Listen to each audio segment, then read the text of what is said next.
I used to say that I divide my riding in two parts. It's one part is the gaits and outline of the horse.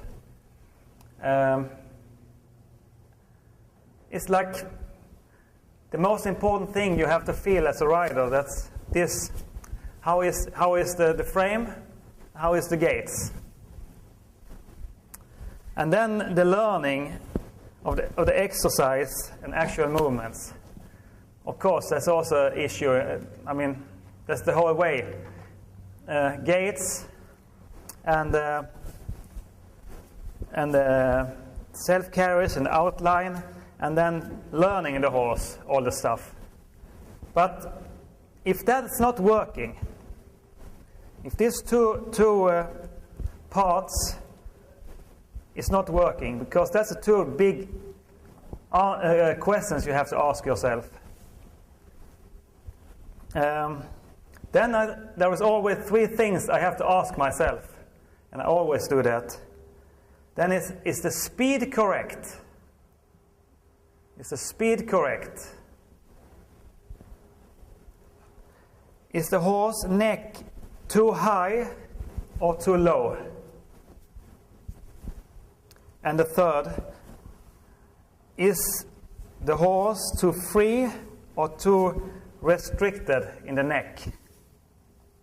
This is the three things you have to ask yourself if it's not working. Is the speed correct? Is the horse neck too high or too low? Is it too free or too restricted in the neck?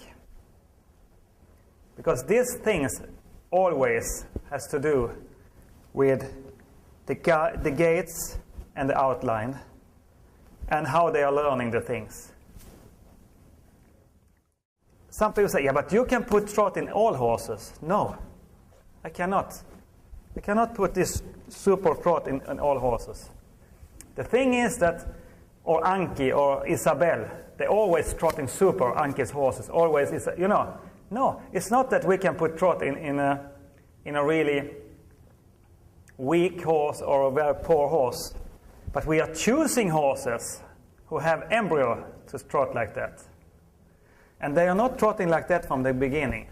Many, many times, like Tanya said, when I learned him short steps and a little bit cadence, like passage steps, then I could ride out of that this nice trot, you know.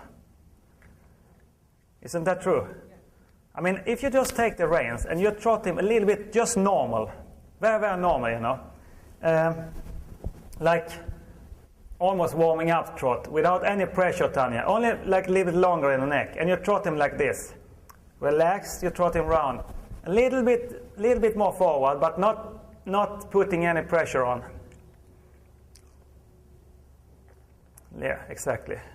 In the training, step by step, when the horse is ready for it, you play with the trot. You start to feel that if you go to the... Okay, you start to trot him around me. A little bit more in a normal frame, as you had before, but not with any pressure, only normal. Yeah, I know it's not funny to do it, but it's nice to train, to show it. Yeah. And then when Tanya was playing with a trot like this, you can take him a little bit down, a little bit up. Step by step, she's started to press a little bit more with her legs, and then normal trot again. We can imagine that this was some years ago, Tanya. A little bit deeper in the neck again. She starts to go from the comfort zone with the horse in the training, sitting, trotting around like this, and maybe one day she find, oh, look here now. She could feel that when she put him a little bit to the stretching zone, the horse started to make big steps, you know, a little bit swinging up. And then she started to play with the trot like this. And then you go a little bit forward, and then you press a little bit with your leg. And then the horse start to happen something with the trot, you know, over this kind of things, over this kind of cadence. Where is it coming from? People ask me, This is coming from the signals from the leg. And the communication system with the leg and the hand. And that the horse starts to swing up. In the beginning, it can with touch balance trot, you know. Like you start to learn the horse swing up. But from this passage step, cadence steps, you have to be smart, not sitting like this all the time. You have to be smart to let the horse take you forward in the same time and keep the horse there. And you can ride normal now, Tanya, with a little bit more forward, like you used to do. Yeah, and you can go straight. And now she's playing with a rhythm a little bit. And when she's just speeding up the rhythm a little bit and using these things, later she can feel now this is the really good collected trot with a lot of power and with a lot of very good. So these things is coming step by step. It's not that you push on one bottle and then the horse is trotting like this. The horse have to have it inside. Sometimes it takes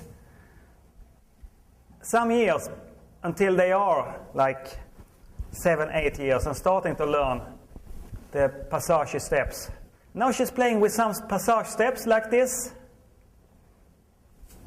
And out of that, she trot normal again. But not normal, but forward. So the horse is taking her forward.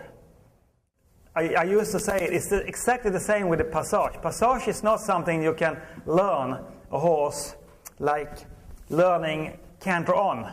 You take your foot here, the left foot like this and the right foot like this, and then you push, and then the horse cantering.